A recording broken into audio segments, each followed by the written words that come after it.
Board exam 2026 के लिए top 100 question की सीरीज में आज हम बात करने वाले हैं बेटा क्वेश्चन नंबर 29, जो कि काफी इंपॉर्टेंट क्वेश्चन है। तो आइए सबसे पहले क्वेश्चन समझते हैं। क्वेश्चन है बेटा कि यदि tan a बराबर 4/3 है तो कोण a के लिए, किसके लिए बेटा, कोण a के लिए अन्य त्रिकोणमितीय अनुपात ज्ञात कीजिए। हमने कुल 6 त्रिकोणमितीय अनुपात पढ़े हैं, जिनमें से एक त्रिकोणमितीय अनुपात हमें दिया गया है और बाकी के अन्य यानी कि बचे हुए 5 त्रिकोणमितीय अनुपात हमें ज्ञात करना है।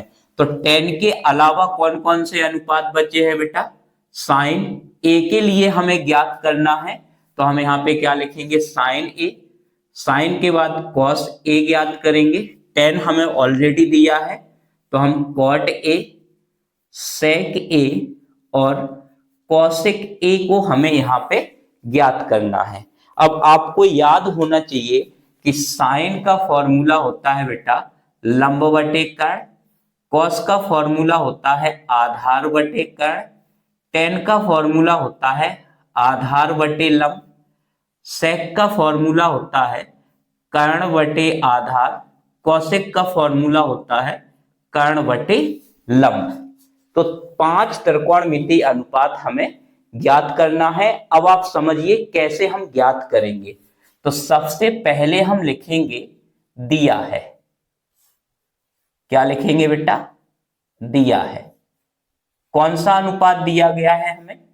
हमें दिया है tan a बराबर 4/3।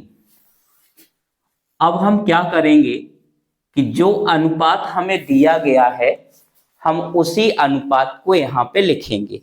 जैसे हमें tan दिया गया है तो अब हम लिखेंगे कि tan a बराबर होगा लंब बटे आधार। क्या होगा बेटा? लंब बटे आधार। और अब यहां पे मान लेंगे कि माना कि लंब जो है L बराबर, अब ऊपर लंब है तो लंब को कितना मान लेंगे बेटा? 4 के। आधार कितना मानेंगे? 3 के। इतना करने के बाद अब आपको एक समकोण त्रिभुज बनाना है।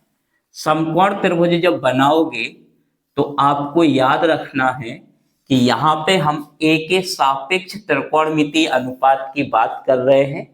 जिसके सापेक्ष त्रिकोणमितीय अनुपात की बात करेंगे उसको हमेशा यहां बनाना, a, b और c। तो यहां पे देखोगे कि 90 डिग्री के सामने वाली भुजा को क्या कहेंगे बेटा? कर्ण। और a के सापेक्ष जो भुजा होगी उसे हम क्या कहेंगे? लंब। और बची हुई भुजा का नाम होगा बेटा आधार। यहाँ पे a के सापेक्ष लंब इसलिए लिया है क्योंकि त्रिकोणमितीय अनुपात हमें a के रिस्पेक्ट में बात की गई है। अब यहाँ पे बेटा लंब हमने कितना मान लिया है? 4 के। आधार कितना माना है? 3 के।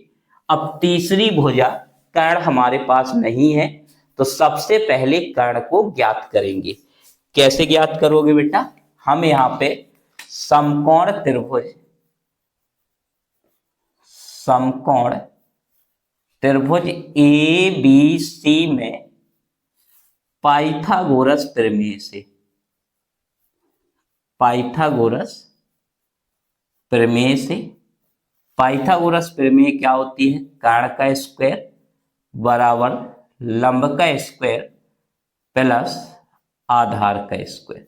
बेटा कर्ण की वैल्यू क्या है? AC है तो AC का स्क्वायर, लंब कितना हमने माना है? 4 के का होल स्क्वायर और आधार 3 के का होल स्क्वायर।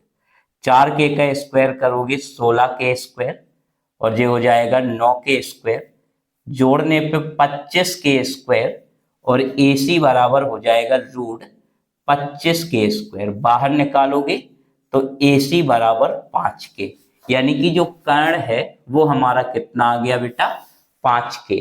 अब हम किसी भी अनुपात को ज्ञात कर सकते हैं। जैसे यहाँ पे हम अगर साइन को ज्ञात करना चाहें तो साइन a लंब बटे कर्ण, लंब कितना है बेटा? 4 के से के कट जाएगा और कर्ण कितना है? 5। कॉस निकालेंगे आधार बटे कर्ण यानी कि 3/5। कॉट यानी कि आधार बटे लंब तो 3/4, सेक कर्ण बटे आधार यानी कि 5/3, कौशिक कर्ण बटे लंब यानी कि 5/4। इस प्रकार से अनुपात को निकाल सकते हैं। वीडियो अच्छी लगी तो वीडियो को ज्यादा से ज्यादा अपने दोस्तों को शेयर करें। धन्यवाद।